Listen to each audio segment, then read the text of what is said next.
Good morning दोस्तों, my self is विकास योगी और guys your most welcome in Yogi nursing career point YouTube channel के online nursing classes के अंदर। और guys morning का टाइम है, ओबीजी अपन डिस्कस करते हैं। सो गाइज आज अपन अपना टॉपिक स्टार्ट करेंगे अपन एमनोरिया से। कल का जो प्रीवियस लेक्चर था उसके अंदर अपन ने डिस्कस किया था कि एमनोरिया क्या होता है, कितने प्रकार का एमनोरिया होता है। अपन ने देखा था कि साहब एमनोरिया दो प्रकार का है। कौन कौन सा? एक तो फिजियोलॉजिकल एमनोरिया और सेकंड था अपना पैथोलॉजिकल एमनोरिया। तो गाइज अपन बात कर रहे थे पैथोलॉजिकल एमनोरिया की, फिजियोलॉजिकल अपन ने डिस्कस कर लिया था, अपन पढ़ रहे थे पैथोलॉजिकल एमनोरिया। और गाइज पैथोलॉजिकल के अंदर भी अपन ने कहा था कि साहब there are two types of pathological amenorrhoea. कौन कौन से?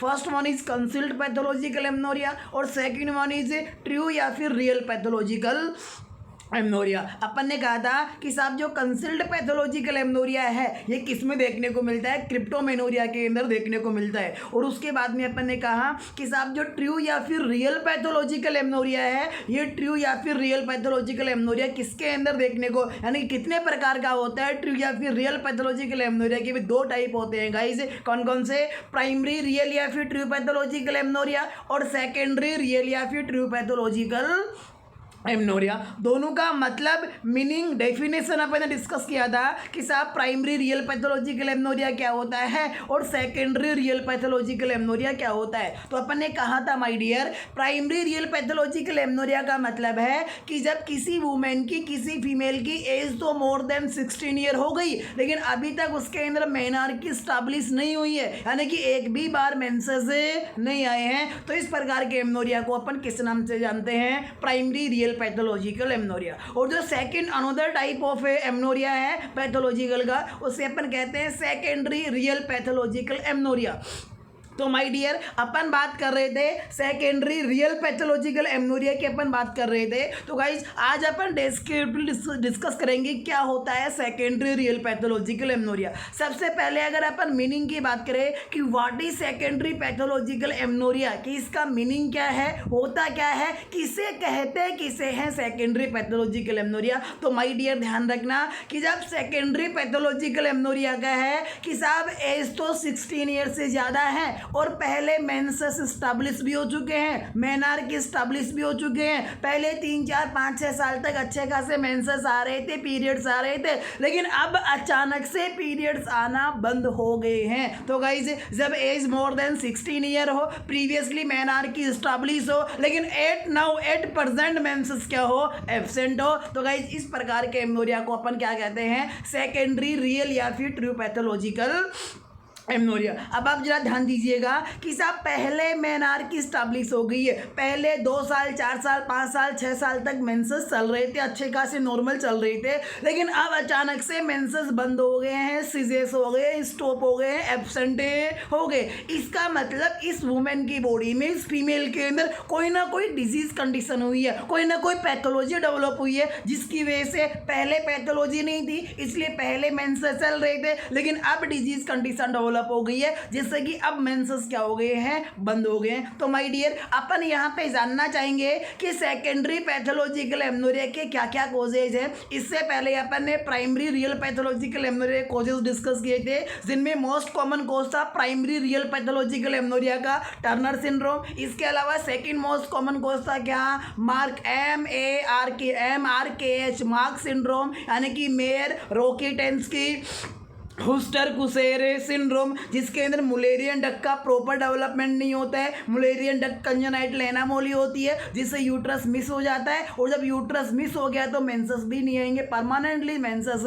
नहीं आएंगे। देन इसके साथ साथ में अपन एक और देखा था प्राइमरी के अंदर, क्या देखा था? सुपर वुमेन सिंड्रोम, जिसके अंदर फीमेल के अंदर 23वें क्रोमोसोम की क्या हो जाती है? ट्राइसोमी हो जाती है, एक एक्स क्रोमोसोम क्या आ जाता है? एक्स्ट्रा आ जाता है। Well clear, all right. Then इसके बाद में गाइज अपन बात करना चाहेंगे आज यहाँ पे secondary pathological amenorrhoea. You can see here clearly this one is secondary pathological amenorrhoea. My dear अपन बात कर रहे हैं सेकेंडरी पैथोलॉजिकल एमनोरिया की अपन बात कर रहे हैं और अपन ने कहा मीनिंग देखा कि सेकेंडरी पैथोलॉजिकल एमनोरिया क्या होता है। तो एज 16 साल से ज़्यादा हो, पहले मेनार्की स्टैब्लिश हो चुकी है, लेकिन अभी हाल फिलहाल में मेंसेस क्या हैं, बंद हैं, एब्सेंट है, इस प्रकार के एमनोरिया को अपन क्या कहेंगे, सेकेंडरी पैथोलॉजिकल एमनोरिया के नाम से जानेंगे। देखिए यहाँ पे मीनिंग भी मेंशन किया हुआ है, previously menses is established but now is absent, कि पहले मेंसेस आ चुके हैं कई साल तक अच्छे खासे, लेकिन अभी 8-9% यानी कि अभी हाल फिलहाल में मेंसेस क्या है,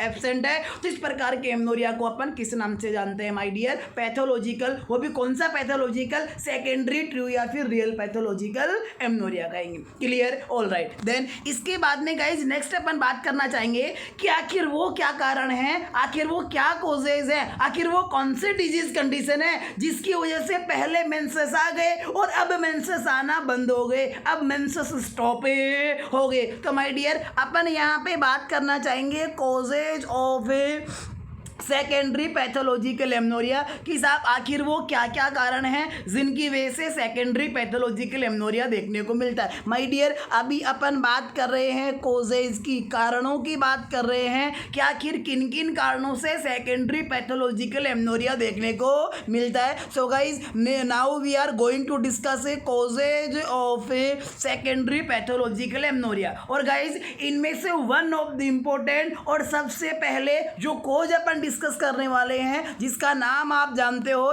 इसे अपन क्या कहते हैं, पीसीओडी कहते हैं, पॉलीसिस्टिक ओवेरियन डिजीज के नाम से अपन इसे जानते हैं। समटाइम्स आप इसे पीसीओएस भी कहते हो, यानी कि पॉलीसिस्टिक ओवेरियन सिंड्रोम के नाम से भी जानते हो। माय डियर सबसे पहले तो मैं आपको पीसीओडी का मीनिंग बताना चाहूँगा या फिर पीसीओएस का, कि क्या होता है पीसीओडी। देन इसके साथ साथ में जब होता है तो कैसे डायग्नोस करते हैं, और जब पीसीओडी होता है तो क्या सिम्टम देखने को मिलते हैं, और जब किसी फीमेल में पीसीओडी हो जाता है तो किस प्रकार से इसको मैनेज किया जाता है। So one by one thing सभी चीज़ें अपन वन बाय वन डिस्कस करेंगे। लेकिन सबसे पहली बात तो आपको ध्यान में रखना है कि PCOD is the most common cause of the secondary real या फिर true pathological amenorrhoea. Secondary real या फिर ट्रू पैथोलॉजिकल एमनोरिया के और भी बहुत सारे कॉजेज हैं, जैसे मैं आपको एक बार नाम बता दूं, सेकेंडरी पैथोलॉजिकल एमनोरिया कौन कौन से कॉज है। सबसे पहले तो मोस्ट कॉमन तो कौन सा है,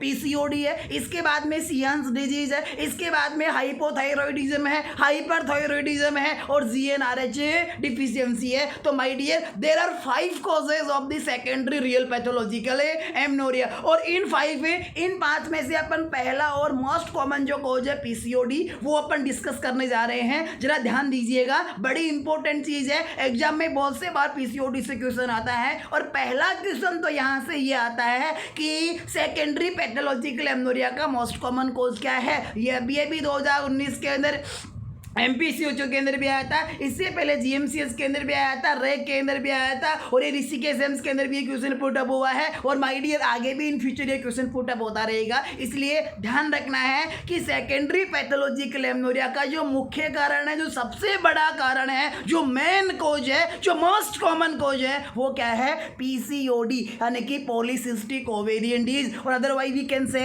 पीसीओएस, पॉलीसिस्टिक ओवेरियन सिंड्रोम। अब देखिए सबसे पहले तो मैं यहाँ पे बात करना चाहूँगा कि पीसीओडी होता क्या है। तो देखिए माय गॉड यहाँ पे देखो नाम ही कुछ कह रहा है, पॉली का मतलब क्या है, मल्टीपल, यानी कि एक से ज़्यादा, सिस्टिक यानी कि जो ओवेरी का जो कॉर्टेक्स पार्ट होता है उसमें एक से ज़्यादा क्या बन जाते हैं, सिस्ट बन जाते हैं, यानी कि मल्टीपल सिस्ट बन जाते हैं। और माय डियर जब ओवेरी के कॉर्टेक्स पार्ट के अंदर मल्टीपल सिस्ट बन जाते हैं तो ओवेरियन कॉर्टेक्स से जो एंड्रोजन्स का सिक्रेशन होता है, इन एंड्रोजन्स का लेवल भी क्या होगा, हाई होगा, यानी कि एंड्रोजन का लेवल बढ़ जाएगा। और माय डियर जब एंड्रोजन का लेवल बढ़ जाएगा तो इस कंडीशन को हम कहते हैं हाइपर एंड्रोनिज्म। क्या कहते हैं, हाइपर एंड्रोनिज्म के नाम से जानते हैं। तो माय डियर पीसीओडी का मीनिंग हुआ formation of the multiple cyst, यानी कि एक से ज़्यादा सिस्ट बनना, कहाँ पर, इन दी ओवेरियन कॉर्टेक्स, ओवेरी के कॉर्टेक्स पार्ट में, विच रिजल्ट्स इन, भाई ये मल्टीपल सिस्ट बनने की वजह से क्या होता है, which results in increase secretion of a androgen, या फिर higher concentration of the androgen, या फिर increase level of the androgen. It means there is a condition, new condition which called hyper androgenism. So guys PCOD को अपन hyper एंड्रोनिज्म के नाम से भी जानते हैं, सिंड्रोम ऑफ हाइपर एंड्रोनिज्म भी कहा जाता है। किसको? पीसीओडी को। ध्यान दीजिएगा, सिंड्रोम ऑफ हाइपर एंड्रोनिज्म क्यों कहा जाता है? क्योंकि जब ओवेरी के अंदर मल्टीपल सिस्ट बन जाते हैं और जब जितने ज़्यादा सिस्ट बनेंगे एंड्रोजन का उतना ही ज़्यादा सीक्रेशन होगा। कहने का मतलब जब एंड्रोजन का ज़्यादा सीक्रेशन होगा तो ब्लड में सीरम में एंड्रोजन की कंसंट्रेशन हाई होगी, हाइपर हो जाएगा। सो अपन इस कंडीशन को क्या कहेंगे? हाइपर एंड्रोनिज्म कहेंगे। सो माय डियर, इस पीसीओडी को और किस नाम से जानते हैं? Syndrome of the hyper androgenism. और इसका एक साइनोम्स और है जो कि इसके इन्वेंटर के नाम के आधार पर है, इसके फाउंडर के नाम के आधार पर है। इस पीसीओडी को माय डियर एक दूसरा नाम और है, वो क्या है? इसी को अपन कहते हैं स्टेन लेविथेन सिंड्रोम। है कम ऑन माय डियर, क्या कहेंगे इसको अपन? स्टेन लेविथेन सिंड्रोम के नाम से भी जानते हैं। ये जो डॉक्टर स्टेन लेविथेन थे, इन्होंने पीसीओडी के बारे में एक्सप्लेनेशन दिया था। इन्होंने समझाया था कि साहब पीसीओडी इस प्रकार की डिजीज है, इसके अंदर ये चीज़ें देखने को मिलती हैं, इसको ऐसे डायग्नोस कर सकते हैं, इसको ऐसे मैनेज कर सकते हैं। किसने बताया था? डॉक्टर स्टेन लेविथेन ने बताया था। इसीलिए माय डियर पीसीओडी को अपन क्या कह सकते हैं? हाइपर एंड्रोनिज्म भी कह सकते हैं। और इसका जो तीसरा और प्यारा नाम है वो क्या नाम है? स्टेन लेविथिन सिंड्रोम के नाम से भी जानते हैं। तो आई होप माय डियर आपको यहाँ से 2-3 चीज़ें समझ में आई होंगी। पहली बात, पीसीओडी क्या होता है? तो पीसीओडी का मतलब formation of the multiple cyst, यानी कि एक से ज़्यादा सिस्ट का बन जाना। कहाँ पर? इन दी ओवेरियन कॉर्टेक्स, यानी कि ओवेरी के कॉर्टेक्स पार्ट के अंदर। और जब एक से ज़्यादा सिस्ट बन जाते हैं तो इन सिस्ट के द्वारा ज़्यादा किसका सीक्रेशन होता है? एंड्रोजन का सीक्रेशन होता है। So guys which results in increase secretion of androgen, कि साहब मल्टीपल सिस्ट बनने की वजह से एंड्रोजन का सीक्रेशन ज़्यादा होता है। इसलिए हम पीसीओडी को या फिर पीसीओएस को क्या कह सकते हैं माय डियर? हाइपर एंड्रोनिज्म, यानी कि सिंड्रोम ऑफ हाइपर एंड्रोनिज्म भी कह सकते हैं। और यहाँ पे ध्यान रखिएगा कि जो इसका इन्वेंटर के नाम पर जो आधारित नाम है वो क्या है? स्टेन लेविथिन सिंड्रोम के नाम से भी अपन जानते हैं। किसको? पॉलीसिस्टिक ओवेरियन डिजीज को। इतनी बात क्लियर माय डियर। अब यहाँ से देखिएगा, यहाँ से एक क्वेश्चन और आता है पीसीओडी से माय डियर। इस पीसीओडी से जो नेक्स्ट क्वेश्चन आने वाला है वो क्या आने वाला है कि साहब कितने एज ग्रुप की फीमेल्स के अंदर पीसीओडी कॉमनली देखने को मिलता है? हे कम ऑन माय डियर, क्या कितने, यानी कितनी साल से लेकर के और कितने साल की जो एज ग्रुप वाली फीमेल्स होती हैं उनके अंदर पीसीओडी ज़्यादा होता है? तो माय डियर ध्यान रखना, कितने 17 से लेकर के और 25 ईयर तक की जो फीमेल्स हैं ये हायर रिस्क पे होती हैं कि इसके डेवलप होने के पीसीओडी। यानी कि जो पीसीओडी है ये 17 साल से पहले भी नहीं होता है और 25 साल के बाद में ऐसा नहीं कि नहीं होता, हो सकता है, लेकिन 25 साल के बाद में बहुत ही कम देखने को मिलता है। इसके ओक्यूरेंस की जो एज है वो कितनी है? 17 से लेकर के 25 ईयर। ये बड़ी इंपॉर्टेंट चीज़ ध्यान रखना कि पीसीओडी कौन से एज ग्रुप के अंदर कॉमनली देखने को मिलता है, कॉमनली अकर होता है। तो ध्यान रखना 17 से लेकर के 25 साल के एज ग्रुप के अंदर पीसीओडी कॉमनली देखने को मिलता है, यानी कि मेनली क्या होता है? डेवलप होता है। क्लियर माय डियर इतनी बात। देन इनके साथ साथ में मीनिंग के साथ में, डेफिनेशन के साथ में, अनदर नेम के साथ में, एज ग्रुप के साथ में मैं यहाँ पे आपको बताने वाला हूँ माय डियर कि अगर किसी फीमेल के अंदर अगर पीसीओडी हो जाता है तो अपन पीसीओडी को डायग्नोस कैसे करते हैं, यानी कि कैसे पता लगाया जाता है? जो इसका जो गोल्ड मार्क डायग्नोसिस है, जो डेफिनेटिव डायग्नोसिस है, जो इसका कंफर्मेटिव डायग्नोसिस है कि कैसे पता लगता है कि इस फीमेल के अंदर पीसीओडी है या फिर नहीं है। तो माय डियर इसके लिए किया जाता है अल्ट्रासाउंड, यानी कि यूएसजी किया जाता है। और देखो जैसे ही अपन पीसीओडी वाली फीमेल की जब ओवेरी की जब अल्ट्रासाउंड करेंगे, यूएसजी करेंगे,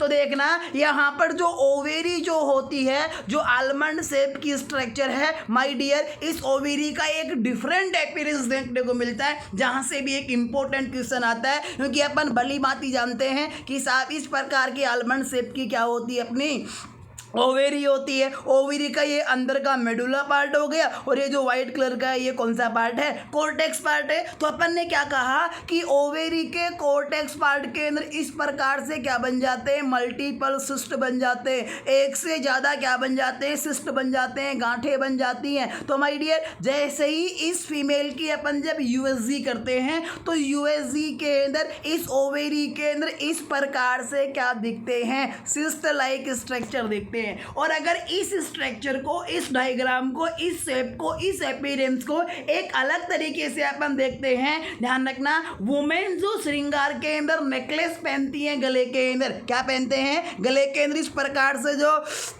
नेकलेस पहना जाता है, और माय डियर इस नेकलेस के अंदर जैसे मोती जड़े हुए होते हैं, इस प्रकार से, क्या कह रहा हूँ मैं, जैसे इस नेकलेस में इस प्रकार से मोती जड़े हुए होते हैं, बिल्कुल ऐसा ही अपीयरेंस होता है किसका? इस पीसीओडी यानी कि पॉलीसिस्टिक ओवेरियन डिजीज का, यानी कि जब ओवेरी में क्या बन जाते हैं? सिस्ट बन जाते हैं। तो माय डियर यहाँ से इंपॉर्टेंट क्वेश्चन आता है, वेरी इंपॉर्टेंट क्वेश्चन आता है। क्या क्वेश्चन आता है कि पीसीओडी के अंदर जब यूएसजी की जाती है तो यूएसजी के अंदर कैसा अपीयरेंस देखने को मिलता है ओवेरी का? तो माय डियर ध्यान रखना, pear necklace appearance seen in the UCSG USG when a women और female suffering from a PCOD. कि जब किसी वुमेन के अंदर पीसीओडी होता है और जब अपन उसके ओवेरी के अल्ट्रासाउंड करते हैं तो ओवेरी का जो अपीयरेंस आता है यूएसजी के अंदर वो कैसा आता है? इस प्रकार का पियर नेकलेस जैसा, यानी कि मोतियों के जो हार होता है, मोतियों के हार जैसा अपीयरेंस देखने को मिलता है। किसके अंदर? माय डियर यूएसजी के अंदर ऐसा अपीयरेंस देखने को मिलेगा। तो माय डियर ये बड़ी इंपॉर्टेंट चीज़ है। गोल्ड मार्क डायग्नोसिस है, कंफर्मेटिव डायग्नोसिस है, किसका? डेफिनेटिव डायग्नोसिस है, किसका? पीसीओडी का। क्या है? यूएसजी यानी कि अल्ट्रासाउंड। और ध्यान रखना, अल्ट्रासाउंड के अंदर कैसा अपीयरेंस देखने को मिलता है? हे गाइस कम ऑन, कैसा अपीयरेंस देखने को मिलता है? पियर नेकलेस अपीयरेंस देखने को मिलता है। अब यहाँ से क्वेश्चन ऐसा आएगा आपको कि साहब pear necklace appearance in the ultrasound finding seen in which disease? कि साहब कौन सी डिजीज के अंदर अल्ट्रासाउंड के अंदर पियर नेकलेस अपीयरेंस देखने को मिलता है? तो माय डियर आपका यूनिक करेक्ट आंसर होगा, क्या आंसर होगा? पीसीओडी, पॉलीसिस्टिक ओवेरियन डिजीज के अंदर पियर नेकलेस जैसा अपीयरेंस देखने को मिलता है। वेल डियर, ऑल राइट, इतनी बात क्लियर? यस और नो, यस और नो बोलो। इतनी बात समझ में आई कि नहीं आई? Well well, all right, very good. Then अपन ने मीनिंग की बात की, अनोदर नेम की बात की, यूएसजी फाइंडिंग की बात की। अब देखिए, अब अपन इसके बाद में बात करना चाहेंगे सिम्टम्स की। गाइस सिम्टम भी बड़ा इंपॉर्टेंट है, क्योंकि अपन एमनोरिया पढ़ रहे हैं, सेकेंडरी पैथोलॉजिकल एमनोरिया पढ़ रहे हैं, सेकेंडरी रियल या फिर ट्रू पैथोलॉजिकल एमनोरिया पढ़ रहे हैं, और इसमें पढ़ रहे हैं कि साहब PCOD secondary real pathological amenorrhoea को कॉज करती है। तो अपन देख रहे हैं कि साहब जब किसी वुमेन में पीसीओडी होता है तो एमनोरिया तो होता ही होता है, लेकिन एमनोरिया के अलावा और क्या सिम्टम देखने को मिलते हैं? तो माय डियर नेक्स्ट अपन यहाँ से बात करना चाहेंगे पीसीओडी के अंदर किसकी बात करना चाहेंगे? साइन सिम्टम की बात यहाँ से करना चाहेंगे। तो देखो, सबसे पहली बात तो साइन सिम्टम में ध्यान रखना, वुमेन को क्या देखने को मिलता है? Lower abdominal pain. Hey guys focus on the point, lower abdominal pain. अब यहाँ से ध्यान दीजिएगा, मैं केवल आपको नाम ही नहीं बताऊंगा, अपना वादा था कि हर चीज़ अपन कंसेप्ट के साथ में पढ़ेंगे, रेस्टल के साथ में पढ़ेंगे, ताकि उस चीज को कभी भूले नहीं, ताकि किसी से अपन बीट नहीं हो पाए नॉलेज के मामले के अंदर। तो माय डियर सबसे पहले अपन बात कर रहे हैं पीसीओडी के सिम्टम की, और अपन ने कहा कि पीसीओडी के अंदर लोअर एब्डोमिनल पेन देखने को मिलता है। अब देखिए, सबसे पहली बात देखो, जब एक वुमेन पीसीओडी से सफ़र कर रही होती है तो या तो उसके अंदर एमनोरिया होगा, और अगर एमनोरिया नहीं तो पक्की बात ओलिगोमेनोरिया होना 100% कन्फर्म है। और समटाइम्स इस वुमेन के अंदर डिसमेनोरिया भी होता है, यानी कि जब मेंस्ट्रुअल साइकिल की जो पहली फेज, जो मेंस्ट्रुअल फेज स्टार्ट होती है, उसमें नॉर्मल इंटेंसिटी से ज़्यादा सीवियर इनटॉलरेबल पेन होता है। तो गाइज वो तो मेंसेस का पेन है, ध्यान रखना, वो तो वो एंडोमेट्रियम की शेडिंग का पेन है। लेकिन ध्यान रखना यहाँ पे जो लोअर एब्डोमिनल पेन की मैं यहाँ पे बात कर रहा हूँ वो पेन डिफरेंट है। जब मेंसेस नहीं आते तब भी ये पेन होता रहता है। और माय डियर अब यहाँ से देखिएगा ये लोअर एब्डोमिनल पेन क्यों होता है, पीसीओडी पॉलीसिस्टिक ओवेरियन डिजीज के अंदर। तो माय डियर अपन ने कहा कि साहब ये डायमंड शेप की ओवेरी है, ये कोर्टेक्स पार्ट है, ये मेडुला पार्ट अंदर वाला छोटा वाला, और बड़े वाला ये कौन सा पार्ट है, ये है कोर्टेक्स पार्ट। अब देखिए इस कोर्टेक्स पार्ट में क्या बन जाते हैं, इस प्रकार से मल्टीपल क्या बन जाते हैं, सिस्ट लाइक स्ट्रक्चर इस कोर्टेक्स पार्ट में बन जाती हैं। आप जरा ध्यान से देखिएगा, जब इस ओवेरी के कोर्टेक्स पार्ट के अंदर ये सिस्ट लाइक स्ट्रक्चर जब बनती है तो ये जो ओवेरी की ये जो वाल है माय डियर, इन सिस्ट के बनने की वजह से इस ओवेरी की वाल इस प्रकार से क्या होती है, स्ट्रेच हो जाती है। जहाँ जहाँ पे ये सिस्ट बनते हैं वहाँ से इस ओवेरी की वाल इस प्रकार से क्या होती है, स्ट्रेच होती है। माय डियर इस ओवेरी की वाल के अंदर एक्सेस स्ट्रेचिंग होने की वजह से due to formation of the multiple cyst in the cortex part of the ovary, women को क्या फील होता है, लोअर एब्डोमिनल पेन होता है।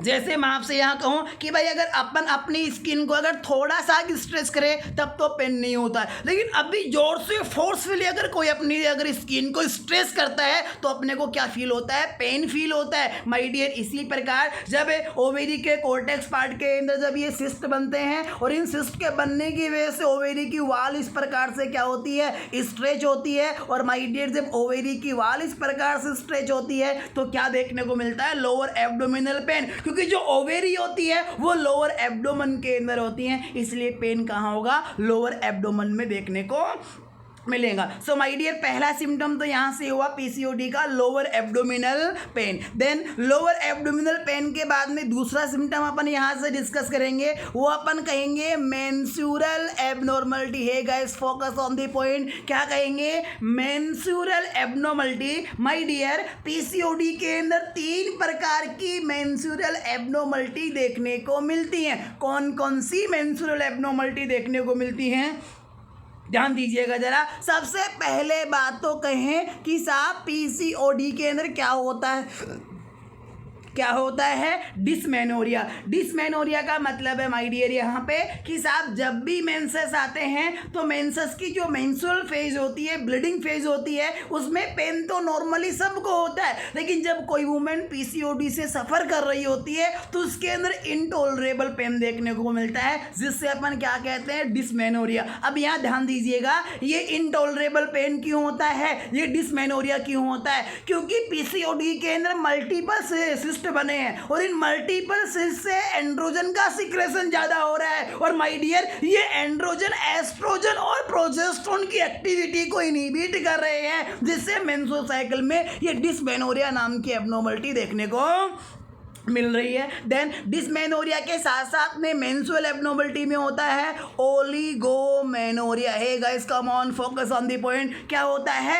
ओलिगोमेनोरिया। ओलिगोमेनोरिया का मतलब एक साल में आने वाली मेंसेस की संख्या कम हो जाती है। ये कम क्यों होती है, क्योंकि मेंस्ट्रुअल जो इंटरवल होता है नॉर्मल 21 से 35 दिन का होता है, लेकिन इस पीसीओडी के अंदर मेंस्ट्रुअल इंटरवल 35 दिन से ज़्यादा का हो जाता है। 50 दिन से, 2 महीने से, 3 महीने से क्या आते हैं, मेंसेस आते हैं। सो माय डियर यहाँ पे ओलिगोमेनोरिया भी देखने को मिलता है। अब यहाँ ध्यान दीजिएगा कि आखिर ओलिगोमेनोरिया इस पीसीओडी में क्यों होता है। इसका रीजन है कि पीसीओडी में जो मल्टीपल सिस्ट बने हैं जिनसे ज्यादा एंड्रोजन सीक्रेट हो रहा है, ये एंड्रोजन एस्ट्रोजन प्रोजेस्टेरोन की एक्टिविटी को क्या करते हैं, इनहिबिट करते हैं। एस्ट्रोजन प्रोजेस्टेरोन की एक्टिविटी इनहिबिट होने की वजह से एंडोमेट्रियम प्रॉपर्ली ग्रो नहीं हो पाती है, फॉलिकल्स प्रॉपर्ली मैच्योर नहीं हो पाते हैं, जिससे टाइम पे ओव्यूलेशन नहीं हो पाता है और ऐसी कंडीशन में मेंस्ट्रुअल साइकिल का इंटरवल बढ़ जाता है और कंडीशन को अपन कहते हैं इसको ओलिगो मेनोरिया। क्लियर माय डियर इतनी बात। और माय डियर ध्यान रखना, कभी कभी तो एस्ट्रोजन प्रोजेस्टेरोन यानी कि बढ़े हुए एंड्रोजन के द्वारा एस्ट्रोजन एंड प्रोजेस्टेरोन की एक्टिविटी इतनी इनिबिट हो जाती है, इतनी इनिबिट हो जाती है कि एन ओव्यूलेशन होने लगता है, फॉलिक्यूलोजेनेसिस यानी कि फॉलिकल्स का मैच्योरेशन पूरी तरह से इम्पेयर्ड हो जाता है, पूरी तरह से रुक जाता है, जिससे मेंसेस आते ही नहीं है। मेंसेस आते ही नहीं है मतलब कि यहाँ पे क्या डेवलप हो जाता है माय डियर, एमनोरिया। क्या हो जाता है, एमनोरिया। और यही तो अपन पढ़ रहे हैं, क्या पढ़ रहे हैं, एमनोरिया। इसीलिए अपन कह रहे हैं कि साहब जो सेकेंडरी रियल या फिर पैथोलॉजिकल एमनोरिया होता है, इसका एक कारण क्या होता है, पीसीओडी। अब ध्यान रखिएगा कि जब महिला, जब ये फीमेल 13 साल में पहुंची, प्यूबर्टी एज में पहुंची, तब इसमें पीसीओडी नहीं था। 14 पे ही पीसीओडी नहीं हुआ, 15, 16, 17, 18, 19, 20, 21, 22 साल तक पीसीओडी नहीं हुआ। सो 13 से लेकर के 22 साल तक नॉर्मल मेंसेस आते रहे, लेकिन जैसे ही 22 साल पे इसके अंदर पीसीओडी हुआ तो मेंसेस आना क्या हो गए, बंद हो गए। इसीलिए अपन क्या कह रहे हैं, secondary pathological. Because secondary pathological का मतलब होता है कि पहले मेंसेस आते हैं लेकिन फिर अचानक से आना क्या हो जाते हैं, एब्सेंट हो जाते हैं। Clear my dear. तो ये सेकंड सिम्टम था। पहला लोअर एब्डोमिनल सिम्टम था, दूसरा मेंस्ट्रुअल एब्नॉर्मलिटी था। मेनली 3 प्रकार की एब्नॉर्मलिटी देखने को मिलती है, dysmenorrhoea, oligomenorrhoea and amenorrhoea. Dysmenorrhoea और ओलिगोमेनोरिया और एमनोरिया, इन तीनों का एक ही कारण है कि बढ़े हुए एंड्रोजन की वजह से एस्ट्रोजन एंड प्रोजेस्टेरोन की एक्टिविटी क्या हो जाती है, इनिबिट हो जाती है। Clear my dear, all right, yes और नो, यस और no, give me reply, yes और नो। वेल, बहुत अच्छा।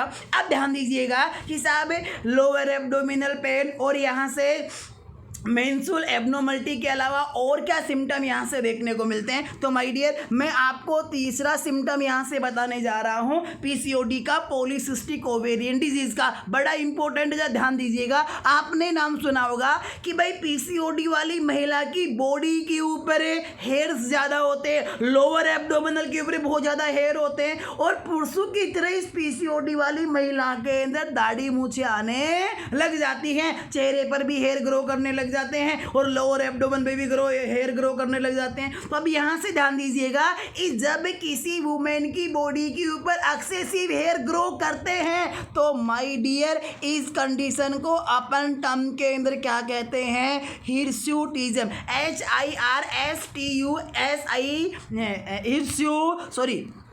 हिर्स्यूटिज्म, HIRSUTISM, हिर्स्यूटिज्म। अब यहाँ से ध्यान रखिएगा, हिर्स्यूटिज्म का मतलब होता है एक्सेसिव हेयर ग्रोथ। क्या होता है, ई का मतलब एक्सेसिव, एस का मतलब हेयर और जी का मतलब ग्रो। हिर्स्यूटिज्म में भी देखने को मिलता है पीसीओडी में, यानी कि एक्सेसिव हेयर ग्रो होती है, पुरुषों की जो दाढ़ी मूंछ आने लग जाती हैं और लोअर एब्डोमेन के ऊपर भी एक्सेसिव ग्रो करते हैं हेयर। अब यह ध्यान दीजिएगा कि आखिर इस पीसीओडी में ये हिर्स्यूटिज्म क्यों होता है माय डियर। इसका कारण है कि पीसीओडी के अंदर मल्टीपल सिस्ट के द्वारा जो एंड्रोजन बढ़ रहा है माय डियर, इस एंड्रोजन के बढ़ने की वजह से जो फॉलिकल्स होते हैं, जो हेयर फॉलिकल्स होते हैं, वो भी स्टिमुलेट होते हैं, जिससे कि हेयर जल्दी, रैपिडली और फास्ट क्या करते हैं, ग्रो करते हैं, एक्सेसिव ग्रो करते हैं। सो माय डियर, यहाँ पे हिर्स्यूटिज्म का रीजन क्या है, बढ़ा हुआ एंड्रोजन है जो हेयर फॉलिकल्स को स्टिमुलेट करता है, जिससे कि हेयर ग्रो करना, एक्सेसिव हेयर ग्रो करना स्टार्ट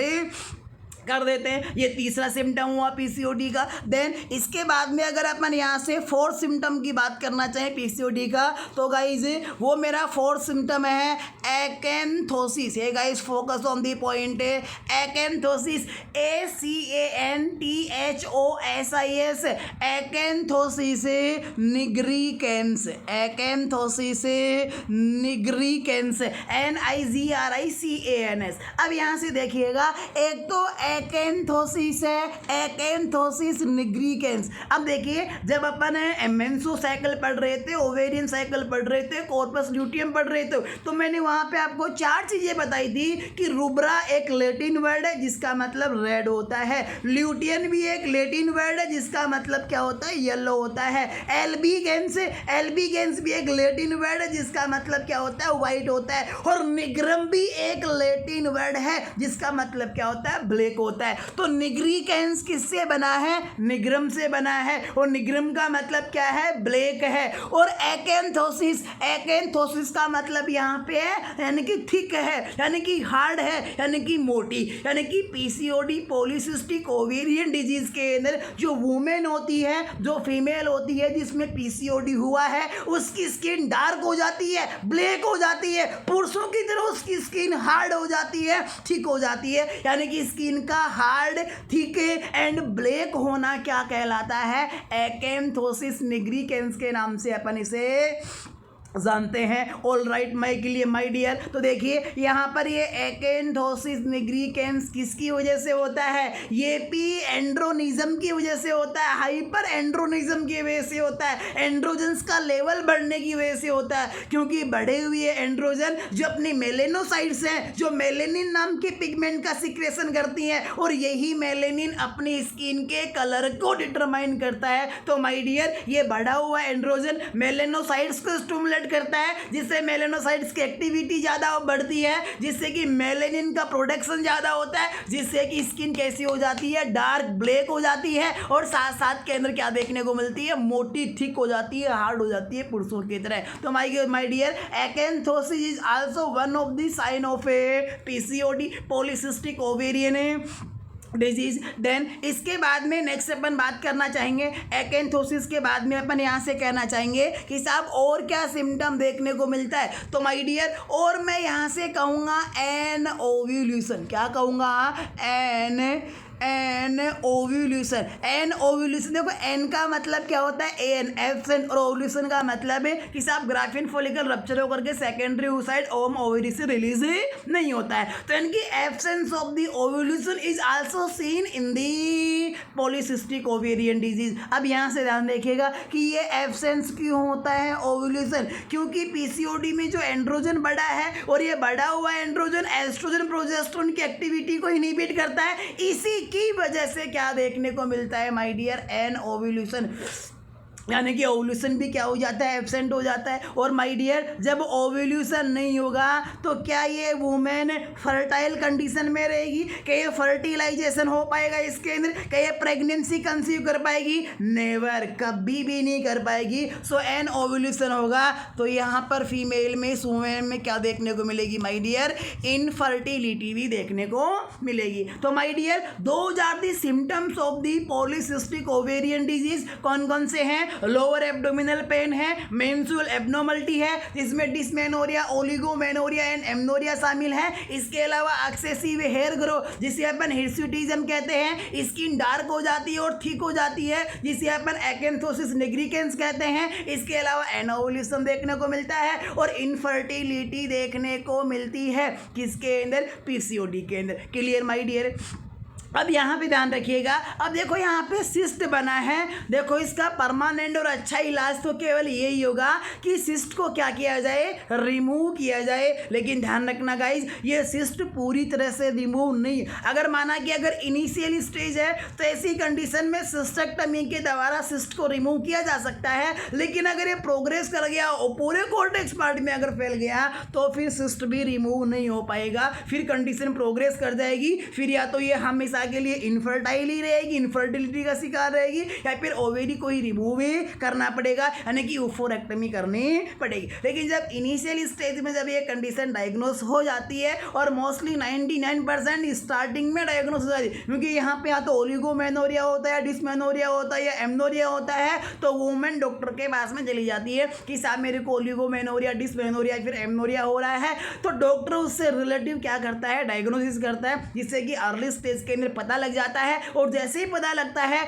तो तुरंत क्या की जाती है? सिस्टेक्टमी किया जा सकता है। तो माय डियर, यहाँ से अगर अपन ट्रीटमेंट की अगर अपन यहाँ से बात करें कि साहब क्या ट्रीटमेंट होगा पॉलीसिस्टिक ओवेरियन डिजीज़ का, तो देखिए सबसे पहले तो अपन बात करें कि भाई यहाँ पर जो एकेंथोसिस निग्रिकेंस हो रहा है, एक्सेसिव बॉडी हेयर ग्रो कर रहे हैं, तो माय डियर इन सिम्टम्स को रिड्यूस करना है तो ये किसकी वजह से हो रहा है? हाइपर एंड्रोनिज्म की वजह से हो रहा है, एंड्रोजन के लेवल बढ़ने की वजह से हो रहा है। तो अपन यहाँ पे ऐसी कोई मेडिसिन काम में लेंगे जो एंड्रोजन के इफेक्ट को डिक्रीज कर दे, ताकि एकेंथोसिस और एकेंथोसिस निग्रिकेंस एंड हिर्सुटिज्म कम हो सके, इनसे छुटकारा कुछ हद तक मिल सके। तो माय डियर यहाँ से ध्यान रखना, एक मेडिसिन आती है जिसको अपन कहते हैं cyproterone, cyproterone acetate, cyproterone acetate, CYPROTERON, cyproterone acetate, SCCETAT, acetate. अब यहाँ से ध्यान रखना है, ये सिप्रोटेरोन एसीटेट टेबलेट मेडिसिन इसका चॉइस ऑफ द ट्रीटमेंट नहीं है, इसकी ड्रग ऑफ चॉइस नहीं है, ये केवल एंड्रोजन के इफेक्ट को कम करके और हिर्सुटिज्म जैसी, एकेंथोसिस निग्रिकेंस जैसे सिम्टम को क्या करती है, रिड्यूस करने का काम करती है, बल्कि ये इसका ट्रीटमेंट नहीं है। लेकिन आपको ध्यान रखना है कि पॉलीसिस्टिक ओवेरियन डिजीज के अंदर एंड्रोजन के इफेक्ट को डिक्रीज करने के लिए कौन सी मेडिसिन काम में ली जाती है, तो माय डियर वो मेडिसिन है cyproterone acetate. Clear my dear. लेकिन अब यहाँ से एक और क्वेश्चन आता है, वो क्या क्वेश्चन है, ड्रग ऑफ चॉइस, जो कि वन ऑफ द इम्पोर्टेंट है। आपको पता है मोस्ट ऑफ हर एग्जाम के अंदर एक क्वेश्चन या फिर दो क्वेश्चन ड्रग ऑफ चॉइस का आता है, और वो कोई फिक्स नहीं है, किसी भी डिजीज कंडीशन के ड्रग ऑफ चॉइस पहुंच सकता है। तो अपन यहाँ से पीसीओडी की भी क्या पहुंच सकता है, ड्रग ऑफ चॉइस कि साहब पीसीओडी की जो ड्रग ऑफ चॉइस है, माय डियर ध्यान रखना है, ये ड्रग ऑफ चॉइस कौन सी है, OCP, oral contraceptive pills are the drug of choice of polycystic ovarian disease. अब यहाँ ध्यान रखना, इसे ड्रग ऑफ चॉइस क्यों कहा गया, क्योंकि बढ़ा हुआ एंड्रोजन एस्ट्रोजन एंड प्रोजेस्टेरोन को इनहिबिट कर रहा था, जिसकी वजह से dysmenorrhoea, oligomenorrhoea, amenorrhoea and ovulation, infertility हो रही थी। तो माय डियर इन सभी मैक्सिमम सिम्टम्स को रिड्यूस करने के लिए अपने को क्या देना है, एस्ट्रोजन प्रोजेस्टेरोन हार्मोन क्या करना है, रिप्लेस करना है, वुमेन को देना है। इसलिए अपन यहाँ से क्या काम में लेंगे, ओसीपी यानी कि oral contraceptive pills are the drug of choice of polycystic ovarian disease. Hey guys, remember this thing, drug of choice of the polycystic ovarian disease। तो आपका आंसर क्या जाएगा, ओसीपी जाएगा, ओरल कॉन्ट्रासेप्टिव पिल्स। देन इसके बाद में जो next इसका ट्रीटमेंट है गाइज, वो अपन यहाँ पे कहना चाहेंगे सर्जरी भी क्या की जाएगी, सिस्टेक्टमी। क्या की जाती है, सिस्टेक्टमी, यानी कि जो सिस्ट बनते हैं ओवेरी के अंदर, उन सिस्ट को क्या किया जाता है गाइज, रिमूव किया जाता है। Clear my dear. अब देखिए एक बात और जान लीजिए कि जनरली ये जो पीसीओडी होता है ना, ये यूनिलैटरल भी हो सकता है और बाइलैटरल भी हो सकता है, लेकिन ज़्यादातर केसेज में यूनिलैटरल यानी कि एक ओवेरी में होता है, लेकिन कोई ज़रूरी नहीं है कि ये एक ओवेरी में ही हो, ये बाइलेटरल दोनों ओवेरीज के अंदर ही हो सकता है।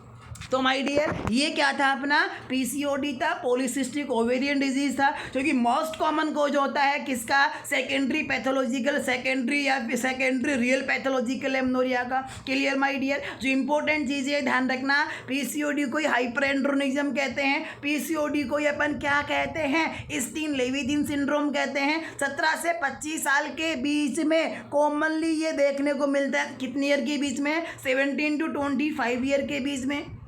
अगर अपन यहाँ से डायग्नोसिस की बात करें तो गाइस पीसीओडी को डायग्नोस किया जाता है किसके द्वारा, यूएसजी के द्वारा। और यूएसजी में कैसा अपीयरेंस देखने को मिलता है, one of the important question है, ध्यान रखना एग्जाम के लिए। कैसा अपीयरेंस देखने को मिलता है, पियर नेकलेस अपीयरेंस देखने को मिलता है। सिम्टम्स की अगर अपन यहाँ से बात करें तो क्या क्या देखने को मिलता है, लोअर एब्डोमिनल पेन देखने को मिलता है, मेंस्ट्रुअल एब्नॉर्मलिटी, इसमें डिस्मेनोरिया, ओलिगोमेनोरिया और एमनोरिया कॉमन है, हिर्सुटिज्म देखने को मिलता है, एकेंथोसिस निग्रिकेंस देखने को मिलता है, एनोवुलेशन होता है, वुमेन इनफर्टिलिटी का शिकार हो जाता है। वो कौन सी मेडिसिन है जो पीसीओडी में एंड्रोजन की इफेक्ट को कम करती है, तो कौन सी मेडिसिन है, सिप्रोटेरोन एसीटेट। और आपसे पूछ सकता है drug of choice of the PCOD, तो आपका आंसर क्या जाएगा, OCP, oral contraceptive pill is the drug of choice of PCOD. Then surgical management क्या है पीसीओडी का, सिस्टेक्टमी, जो सिस्ट बना हो उसे क्या करना है, रिमूव करना है। ओके माय डियर, ये किसकी बात थी, अपनी पीसीओडी की बात थी।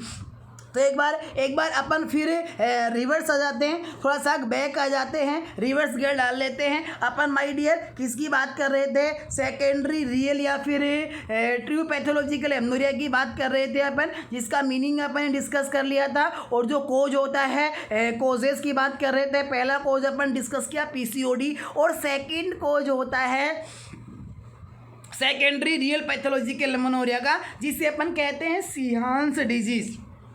क्या कहते हैं? सीहान्स डिजीज। आप लोग आई होप बहुत से बच्चे अच्छे से जानते हैं कि सीहान्स डिजीज का मतलब होता है pituitary necrosis. Hey guys come on, focus on the point. Sheehan's disease, what is Sheehan's disease? Sheehan's disease का मतलब है पिट्यूटरी नेक्रोसिस, यानी कि पिट्यूटरी ग्लैंड की जो सेल्स होती हैं, हाइपोफाइजियल ग्लैंड की जो सेल्स होती हैं, इन सेल्स के अंदर due to lacking of the blood, due to lacking of the oxygen, इन सेल्स के अंदर क्या हो जाता है? नेक्रोसिस। पिट्यूटरी ग्लैंड की सेल्स क्या हो जाती हैं? डेथ हो जाती है। डेथ हो जाती है किसकी वजह से? Due to lacking of the blood की वजह से। तो माय डियर सीहान्स डिजीज का मतलब है पिट्यूटरी ग्लैंड की सेल्स का डेथ हो जाना, नेक्रोटाइज हो जाना। इसे क्या कहते हैं अपन? सीहान्स डिजीज कहते हैं। और माय डियर ये पिट्यूटरी ग्लैंड नेक्रोटाइज क्यों होती है, ये बात समझिएगा। सबसे पहली तो अपन बात करें कि भाई देखो पिट्यूटरी ग्लैंड के जस्ट ऊपर कौन होता है? हाइपोथैलेमस। नीचे कौन होता है? पिट्यूटरी ग्लैंड होता है।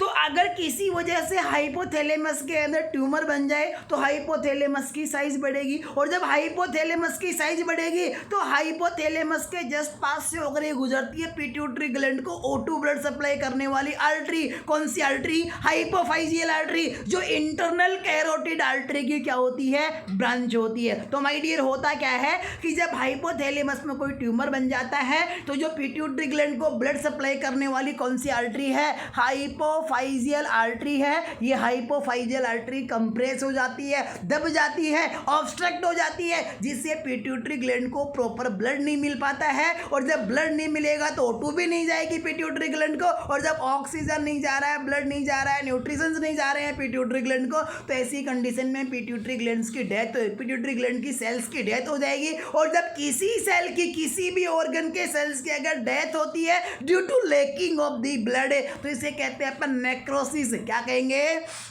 नेक्रोसिस। और पिट्यूटरी ग्लैंड की सेल्स क्या हो जाएगी? नेक्रोटाइज, यानी कि डेथ हो जाएगी। या फिर इसका कारण किसी रोड ट्रैफिक एक्सीडेंट के अंदर किसी को हेड इंजरी यानी कि ब्रेन इंजरी हो जाए, और ब्रेन इंजरी होने की वजह से हाइपोफाइजियल आर्टरी भी इंजर्ड हो जाए, तो हाइपोफाइजियल आर्टरी के इंजर्ड होने की वजह से भी पिट्यूटरी ग्लैंड को प्रॉपर ब्लड नहीं मिल पाता है। किसको नहीं मिल पाता है? पिट्यूटरी ग्लैंड को प्रॉपर ब्लड नहीं मिल पाता है, जिसकी वजह से पिट्यूटरी ग्लैंड की सेल्स की डेथ हो जाती है। देन इसके अलावा मैं यहाँ से कहूँ नेक्स्ट, भाई अपनी बॉडी के अंदर किसी वजह से या तो सीवियर इंटरनल हेमरेज हो जाए, या फिर रोड ट्रैफिक एक्सीडेंट के अंदर सीवियर हेमरेज हो जाए, अपनी बॉडी से बहुत ज़्यादा ब्लड का लॉस हो जाए, बॉडी यानी कि पर्सन हाइपोवोलीमिया के अंदर चला जाए। तो माय डियर अब पर्सन जब हाइपोवोलीमिया में चला गया सीवियर हेमरेज की वजह से, और तुरंत इसे बीटी नहीं किया गया, ब्लड ट्रांसफ्यूजन नहीं किया गया, तो ऐसी कंडीशन में बॉडी में ही ब्लड वॉल्यूम कम हो गया है, सर्कुलेटरी सिस्टम में ही ब्लड वॉल्यूम कम हो गया है। तो ऐसी कंडीशन में पिट्यूटरी को ब्लड सप्लाई नहीं हो पाती है, और जब पिट्यूटरी को ब्लड सप्लाई नहीं हो पाती है तो पिट्यूटरी ग्लैंड की सेल्स क्या हो जाती हैं?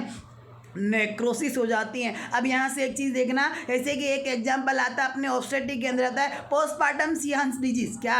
पोस्टपार्टम पिट्यूटरी नेक्रोसिस, यानी कि पोस्टपार्टम यानी कि जब डिलीवरी के बाद में हेमरेज होता है, सीवियर पोस्टपार्टम हेमरेज होता है, जिसके अंदर वुमेन की बॉडी से बहुत सारा ब्लड लॉस हो जाता है। तो ऐसी कंडीशन के अंदर भी पिट्यूटरी ग्लैंड को प्रॉपर ब्लड सप्लाई नहीं मिल पाती है, जिससे पिट्यूटरी ग्लैंड की क्या हो जाती है? पिट्यूटरी ग्लैंड की ब्लड सप्लाई कम हो जाती है, पिट्यूटरी ग्लैंड की सेल्स डेथ हो जाती है, जिसकी वजह से पिट्यूटरी ग्लैंड काम नहीं करती है, यानी कि वो ना तो एफएसएस देती है, ना एलएस देती है, और ना ही प्रोलैक्टिन देती है, जिससे कि लैक्टेशनल पीरियड के अंदर लैक्टेशन भी इनहिबिट हो जाता है। लैक्टेशन भी नहीं होता, कब नहीं होता? जब पोस्टपार्टम हेमरेज की वजह से ज़्यादा ब्लड लॉस हो गया, पिट्यूटरी ग्लैंड की सेल्स की डेथ हो गई, नेक्रोसिस हो गया, तो अब पिट्यूटरी ग्लैंड क्या नहीं देगी? प्रोलैक्टिन नहीं देगी, जिससे कि लैक्टेशन इम्पेयर हो जाएगा, प्रॉपर लैक्टेशन यानी कि मिल्क का प्रोडक्शन है नहीं हो पाएगा गाइज। ये मैंने एक एग्जांपल दिया है कि पोस्टमार्टम हेमरेज की वजह से भी सीहांस डिजीज हो सकती है, किसी रोड ट्रैफिक एक्सीडेंट में सीवियर ब्लड लॉस की वजह से भी सीहांस डिजीज हो सकती है।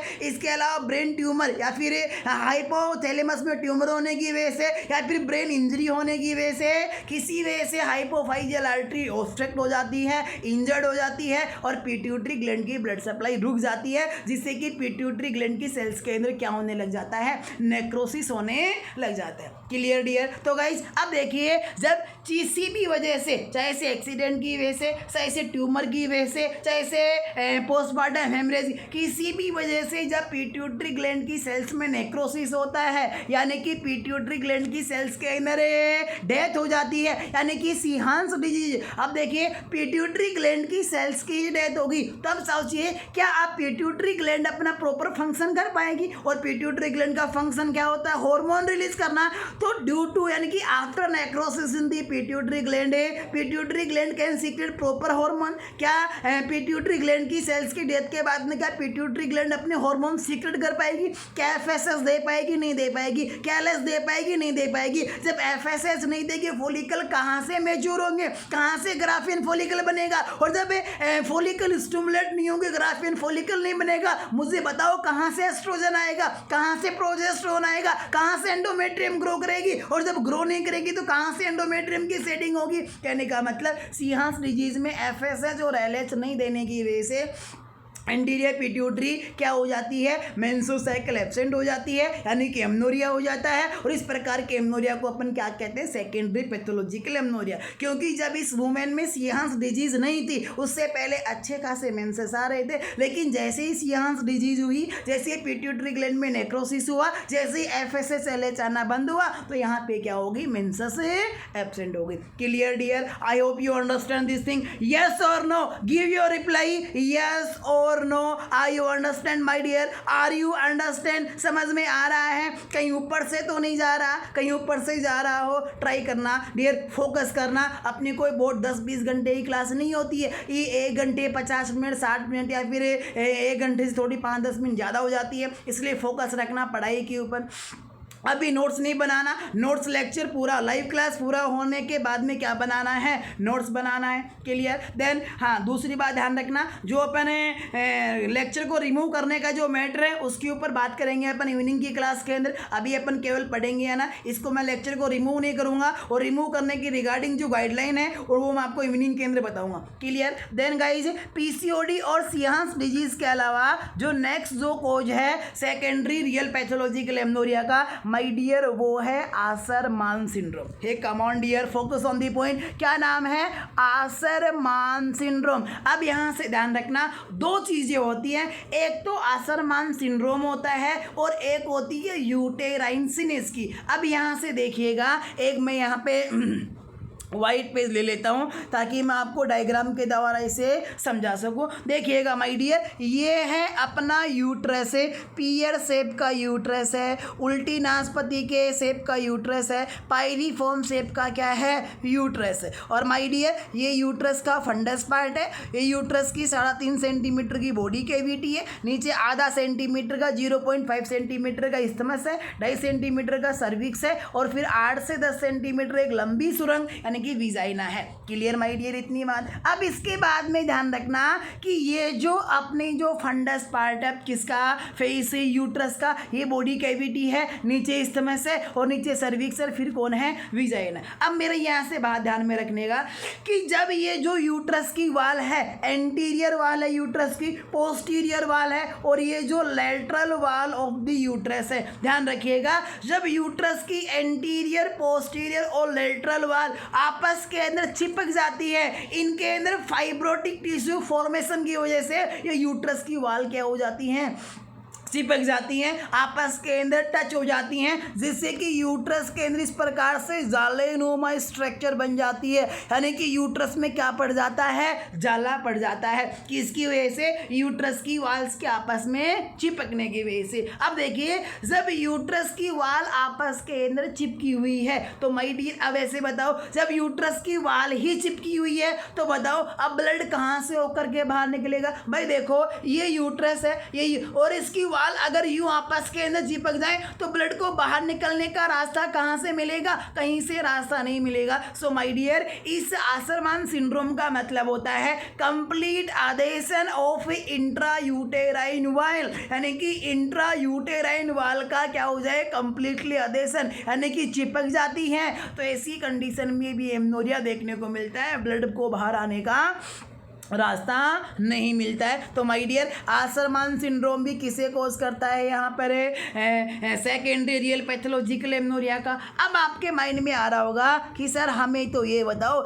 ये हाइपोथायरॉयडिज्म और ये हाइपरथायरॉयडिज्म, ये दोनों कैसे एमनोरिया को कोज करते हैं? How can cause the hypothyroidism to secondary pathological amenorrhoea, कि हाइपोथायरॉयडिज्म सेकेंडरी पैथोलॉजिकल एमनोरिया को कैसे कोज करती है और हाइपरथायरॉयडिज्म कैसे कोज करती है? तो माय डियर, जरा ध्यान से देखिएगा, दोनों का रेशनल बड़ा अच्छा कंसेप्ट यहाँ से बनने वाला है। अब देखिए, हाइपोथायरॉयडिज्म का मतलब है decrease level of the T3 and T4, यानी कि ट्राई आइडोथायरोनिन और टेट्रा आइडोथायरोनिन, जिसे आप थायरोक्सिन भी कहते हैं, जो थायराइड ग्लैंड के जो मेन हार्मोन होते हैं,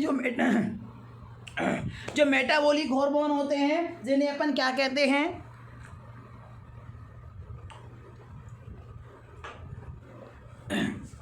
T3 और T4 कहते हैं।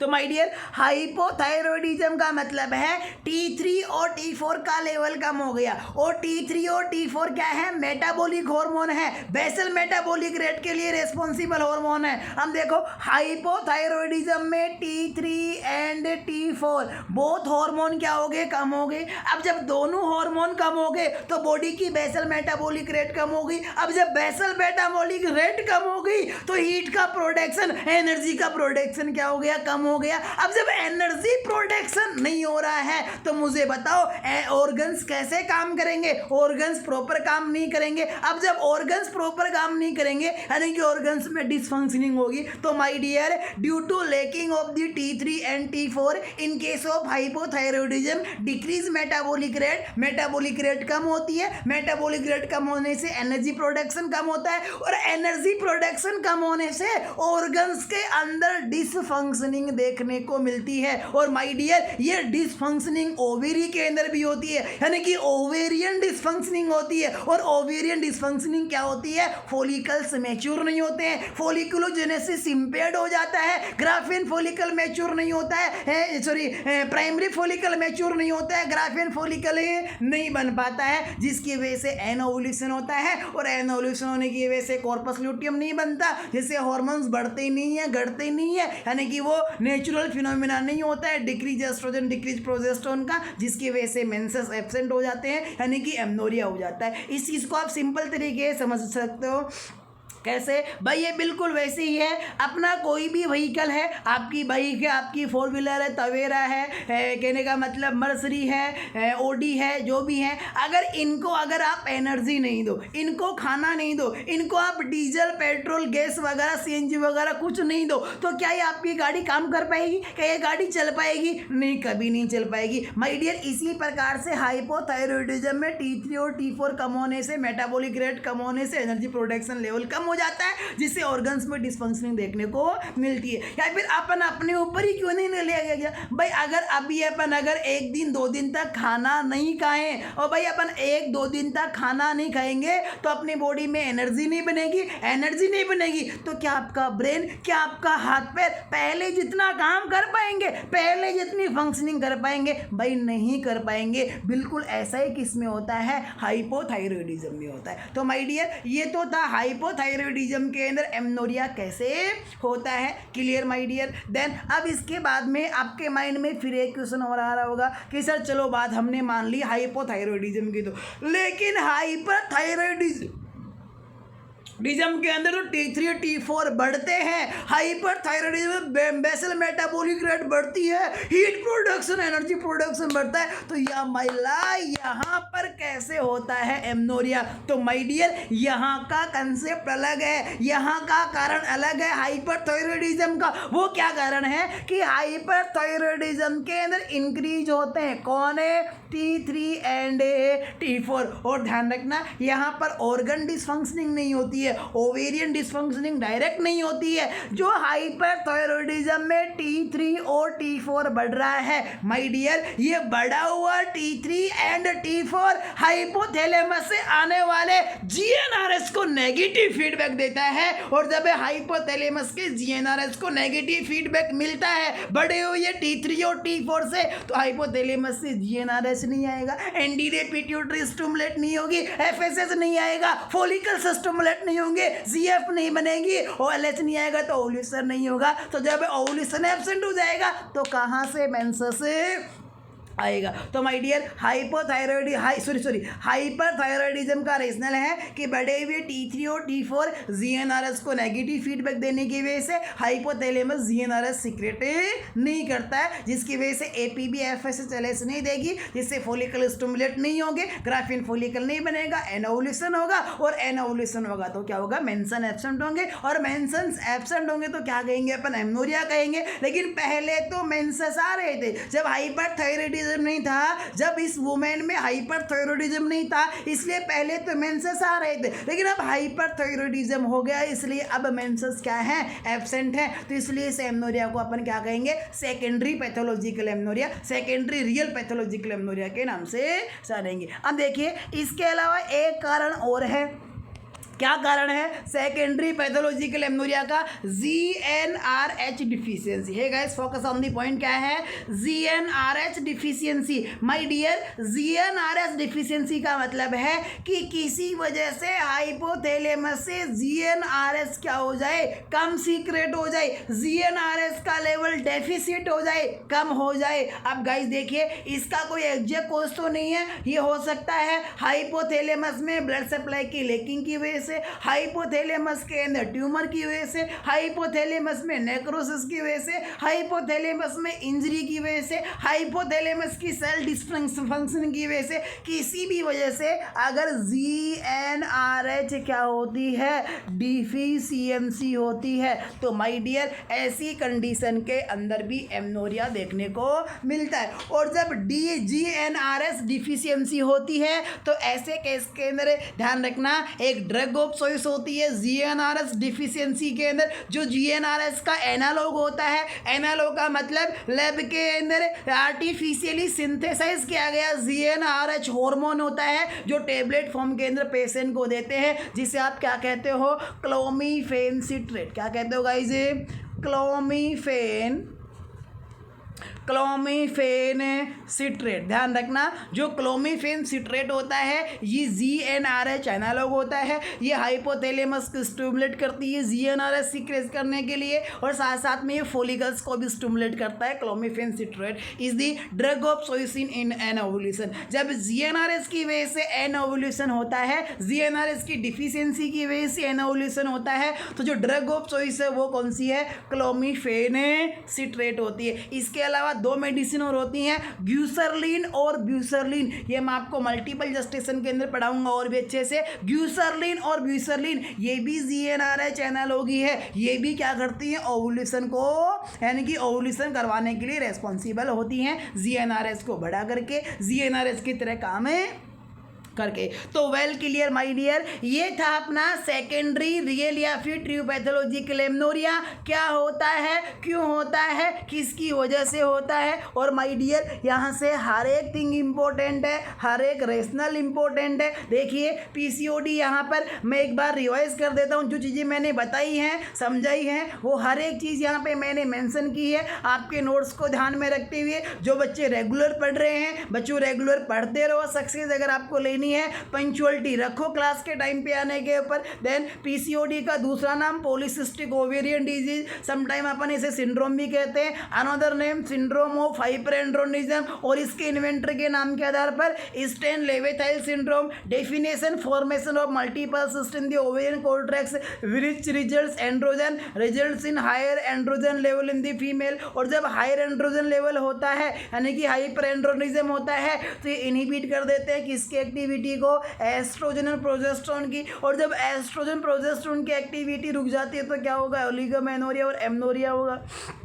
देन इसके बाद में अपन ने यहाँ से बात की है डायग्नोसिस की बात की है, तो गोल्ड मार्क कन्फर्मेड डायग्नोसिस है यूएसजी अल्ट्रासाउंड होता है ओवेरी की। और ध्यान रखना अल्ट्रासाउंड में अपीयरेंस कैसा देखने को मिलता है, यहाँ पे देख सकते हो ये तो नॉर्मल ओवेरी है, ये उस वुमेन की ओवेरी है नॉर्मल हेल्दी जिसके अंदर पीसीओडी नहीं था, लेकिन ये पॉलीसिस्टिक ओवेरियन डिजीज की ओवेरी है कि जब पॉलीसिस्टिक ओवेरियन डिजीज हो जाती है इस प्रकार के, देखिए इस प्रकार से मल्टीपल सिस्टे बन जाते हैं मोतियों के हार की तरह। तो माय डियर जब इसकी यूएसजी करते हैं तो मोतियों के हार की तरह का अपीयरेंस देखने को मिलता है यूएसजी के अंदर, जिसे अपन कौन सा अपीयरेंस कहेंगे, पियर नेकलेस अपीयरेंस कहेंगे। देन इसके बाद में अपन ने यहाँ से बात की है साइन सिम्टम्स की, क्या क्या होता है भाई, लोअर एब्डोमिनल पेन होता है, मेंस्ट्रुअल एब्नॉर्मलिटी कौन कौन सी होती है, ओलिगोमेनोरिया, डिसमेनोरिया, एमनोरिया, हिर्सुटिज्म होता है, एकैंथोसिस निग्रिकेंस होता है जो मैं आपको समझा चुका हूँ, वॉइस अल्ट्रेंस भी देखने को मिलता है। क्योंकि ध्यान रखना